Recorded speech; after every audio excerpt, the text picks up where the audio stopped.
Olá, bem-vindo ao Melhor e Mais Justo, que é esse espaço para todos que lutam e seguem na luta, tentando aprofundar a democracia no Brasil, não apenas no regime político, mas também na produção e no compartilhamento das nossas riquezas econômicas, sociais e culturais. Rodas de capoeira, rodas de samba, farta feijoada, umbanda, moleque, quiabo, fubá, angu, candomblé, folclore, negrinho do pastoreio, escravos de Jó e por aí vai. Com guerreiros fazem zigue-zigue-zá. Eles chegaram aqui sequestrados e acorrentados para trabalhar. Ainda hoje, levam impressos na memória o cheiro da terra de origem, as dores da senzala e da escravidão. Foram séculos de opressão, mas também de resistência, que sem dúvida os fizeram ainda mais fortes. Reconhecer a riquíssima contribuição dos negros para o desenvolvimento social e econômico do Brasil e para a formação da cultura nacional é apenas uma parte do pagamento de uma dívida histórica com essa população. Esse é o debate que começa agora no Melhor e Mais Justo. E para falar sobre esse assunto, convidamos que o Sandy Oliveira, artista multimídia, arte educadora e contadora de histórias, e a Alessandra Ribeiro Martins, gestora da Casa de Cultura Afro Fazenda Roseira e liderança da comunidade Jongo Dito Ribeiro. Bem-vindas. Obrigada. Para começar, eu gostaria de fazer uma pontuação. A música Escravos de Jó, que a gente inclusive ouviu um pedacinho ali no VT de abertura, é um claro exemplo de apropriação cultural, digamos assim, desvirtuada, que faz um apagamento da tradição africana para ser espalhada então pela cultura, inclusive pela cultura branca no Brasil. No original, guerreiros nagô jogavam caxangá, gira salta, deixa Zambelê ficar. Guerreiros com guerreiros fazem zigue-zigue-zá. Assim era escolhido pelo grupo quem iria fugir para o quilombo, fazendo movimentos de zigue-zague para confundir a mira do capitão do mato. Quando a estratégia de fuga foi descoberta pelos capatazes, a brincadeira, entre aspas, passou a ser com os escravos sentados, passando sementes de uma mão para outra. Queria, a partir desse exemplo, perguntar para vocês como que foi a difusão, se vocês pudessem contar um pouco a difusão, a apropriação e a construção da cultura brasileira, se é que a gente pode dizer assim, a partir da cultura africana e dessa história de escravidão, das senzalas, da opressão, que segue até hoje. Bom, pensar essa apropriação da nossa cultura africana, nossa cultura ancestral, de todos nós da raça humana, né? Já que é no continente africano que foi encontrado esse primeiro ser mais próximo do homem e da mulher que somos hoje, foi um processo bastante agressivo. Primeiro porque a apropriação, que é que se repete ainda hoje no nosso país, ela sempre se dá em tirar o sentido, né? O sentido que faz sentido para nós e transformá-lo no mais acessível para a maioria sem o sentido fundamental. Então, da mesma maneira que os escravos de Jó, na brincadeira, continuam afirmando uma escravidão, né? Você é escravo e tem dono, é de Jó. E não é mais um guerreiro, que é o que era passado para os jovens, né, e crianças africanas dentro de diversas etnias desde muito cedo. Muitas outras culturas e manifestações passaram aqui no mesmo processo. E aí a gente pode pensar no próprio caso do jongo, do maracatu e tantas outras manifestações afro-brasileiras, que durante muito tempo todos os elementos simbólicos que faziam sentido para a sua constituição, ela foi sendo esvaziada para que pudesse ser, inclusive, acessível a todos. O grande exemplo é a capoeira, que só agora em 2008 se tornou um patrimônio cultural mundial, quando na maioria ainda, em muitos lugares que se praticam capoeira, já se não discute da onde ela se originou, qual era a causa que ela foi criada, e esse elemento de resistência da africanidade possibilitando, inclusive, capoeiras de Jesus que não querem cantar mais as músicas com os elementos que fazem parte dela. Então, quando a nossa cultura se torna tão... a cultura africana ela é muito encantadora, né? É aquela cultura que envolve, que vai buscar as pessoas, que chacoalha e que dá vontade da gente fazer parte dela. E talvez por esse excesso de generosidade, ela acaba sendo uma arma muito fácil de ser esvaziada dos seus próprios sentidos para ser cotidianamente reafirmada a condição de cada um no país. A mesma coisa em relação, né, que você apontou, Alessandra, capoeira de Jesus. A mesma coisa o acarajé de Cristo, acarajé de Jesus. Como é que pode, né, esse esvaziamento que a gente fala do conceito natural, original daquilo é fundamental. O acarajé, para quem não sabe, é uma comida de uma orixá, de uma deusa chamada Inhansã, ou Oiá, rainha dos ventos para os nigerianos. E esse acarajé, quando evangélicas em Salvador se apropriam desse bolinho, que tem todo um sentido religioso, sagrado, de alimento, né, para uma ancestralidade africana, está esvaziando absolutamente tudo, né? Por quê? Porque é feito esse bolinho sem que se divulguem a origem desse bolinho, para quem é, quais os elementos dele, por quê, né? Então, esse esvaziamento, ele é danoso para a cultura afro-brasileira de forma geral. E a mesma coisa com o samba, né? O samba, enquanto o samba ficava na mão dos negros, era coisa de vagabundo. Quando a elite branca começou a se apropriar do samba, né? Então aí virou uma coisa intelectualizada, nossa, Cult. que lindo, cult, é cult. Então a gente precisa prestar atenção nisso. Nós temos um grupo também em São Paulo, por exemplo, o Ilu Obademim, fiz parte dele, admiro, adoro as meninas, é um bloco afro, feminino, de mulheres negras tocando djembês.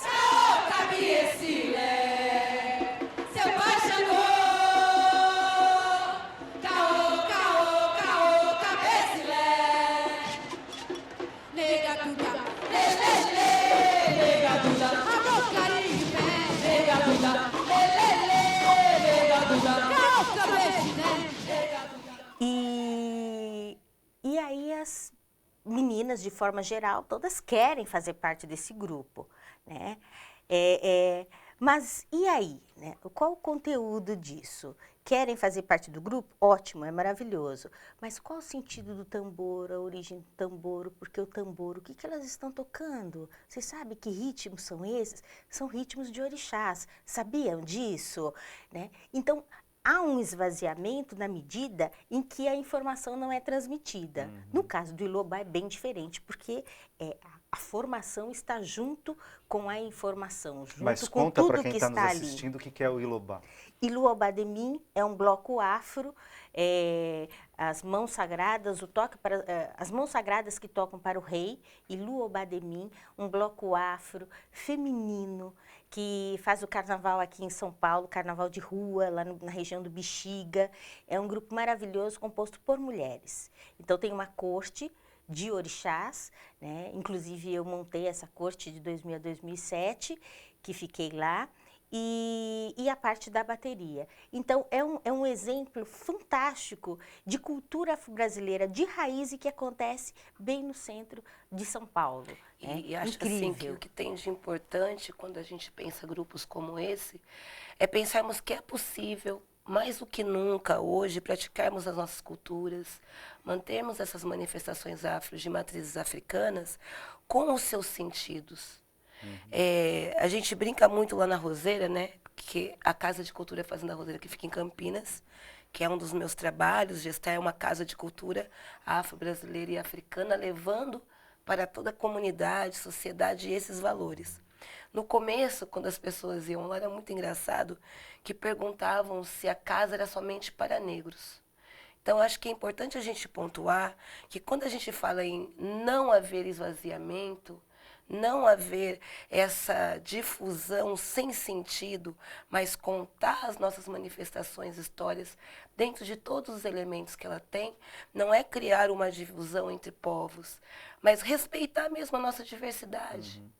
Nós somos descendentes de povos africanos que viemos para contribuir para a construção e consolidação desse país, num processo extremamente agressivo e opressivo, mas que mesmo sendo extremamente opressivo, nós conseguimos manter, através das gerações, essa nossa alegria cultural, que é o que nos anima e Então, que é um Alessandra, elemento de luta. Você está falando uma coisa, queria ouvir vocês especificamente sobre isso. Seguinte, um processo de vinda dos africanos, de várias tribos, povos africanos, trazidos para o Brasil como escravos. Quer dizer, não vieram lá nos anos 500, tal, não vieram... Colonizadores. não vieram colonizadores. Convidados. Não vieram convidados, não vieram por escolha própria.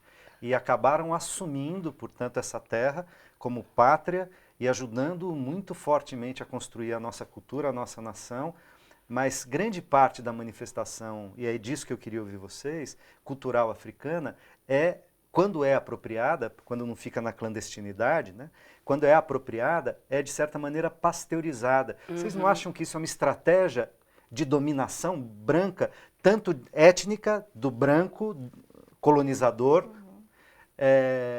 contra os negros que foram colonizados e escravizados, de um lado, e uma estratégia de dominação de classe, né? Porque aqueles que foram escravizados sofreram discriminação, preconceitos, não tiveram oportunidades e foram mantidos na condição, em geral, de classes mais pobres no Brasil. Quer dizer, não tem aqui uma dupla exploração, que é uma exploração étnica, com os preconceitos de raça, cor, entre povos, e de exploração de classe social? Fundamentalmente. Sim. Acredito nisso.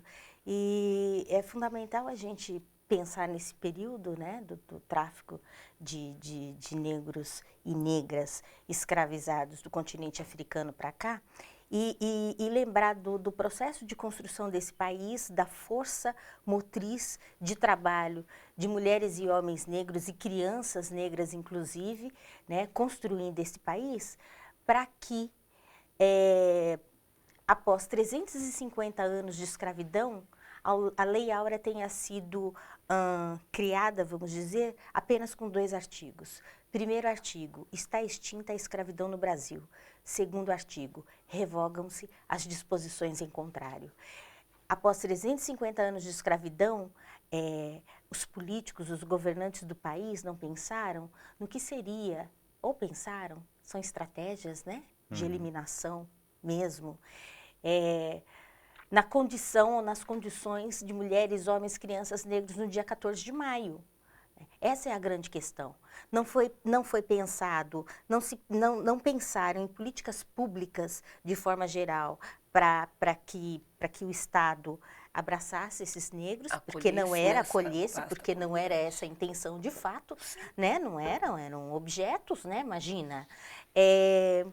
E essa é a maior violência, e violência que nós vivenciamos até hoje, como extensão de uma abolição inconclusa, por conta de 2 artigos, né, somente 2 artigos, de não ter sido pensado políticas públicas para negros e negras, casas, moradias, pedaços de terra, trabalharam, construíram este país e pedaços de terra. Pontuar principalmente isso, eu acho que eles realmente pensaram em não nos acolher. Não nos acolher. Antes do fim do comércio transatlântico, uma das alterações que houveram foi a questão do processo de terra. Antes do fim do comércio transatlântico, que autorizava a vinda dos escravizados, foi criada uma lei que a forma de ter acesso à terra não era mais a partir do cultivo, mas a partir da sua aquisição territorial. E quando isso acontece... papel de propriedade. Papel de propriedade. Quando você insere isso, e você tem um grande coletivo da sociedade, a maioria, que é objeto que não é considerado nem humano, como que o objeto vai adquirir propriedade? Quer dizer, foi feito efetivamente um projeto, um plano de não acolher e manter as coisas como E, portanto, a de extinção alguma- da escravidão foi Exatamente. feita como um ato de absoluto abandono Abandono. e negligência a toda uma parte Perfeito. constitutiva Total. do país. E né? de interesse Por com outro- os ingleses, né? Porque senão Sim. fica parecendo que a abolição da escravidão foi um processo consciente do próprio país. Não. Foi por manutenção de outros De outros interesses de interesses. manutenção E não dos por acaso o poderes. Brasil foi um dos últimos países Sim. a abolir a escravidão, desse jeito ainda. E, Né? por outro lado, vemos todas estratégias políticas para a vinda dos imigrantes brancos para o Brasil. Europeus. Né, europeus, para aumentar essa população branca do país, com políticas públicas, com subvenção por filho nascido, filho branco europeu, né, que vieram de lá para cá, nascidos no país, um valor X era pago para essa família. Por isso que a gente vê décadas de 1910, 20, 30, com um número enorme, famílias com um número enorme de filhos, né? Por quê? Porque recebiam dinheiro para isso. Foram convidados para vir ao Brasil com contratos assinados para trabalho nas terras antes trabalhadas pelos negros no Brasil, contratos assinados. Após 5 anos de trabalho na terra, eles receberiam tantos alqueires de terra. Por isso vemos brancos proprietários e negros que nunca não. foi e sempre é afirmado nas histórias esse convite da vinda, sem dizer a crise econômica que eles estavam vivendo lá, como Vivendo vivendo lá. em condições péssimas. Perfeito. Então, a ideologia, né, de manter um país, de construir um país branco, olhando para a Europa efetivamente, nos seus valores, Como modelo. né? como modelo. modelo, Quando a Europa via estava... como um valor interessante ter pobres refugiados europeus, porém Brancos. né, para manter o projeto. O projeto do embranquecimento do Brasil. embranquecimento. É importante dizer isso, né? E vamos dizer, mas daqui um pouquinho que o Sam, a gente já volta com o segundo bloco dessa importante conversa aqui. Não sai daí.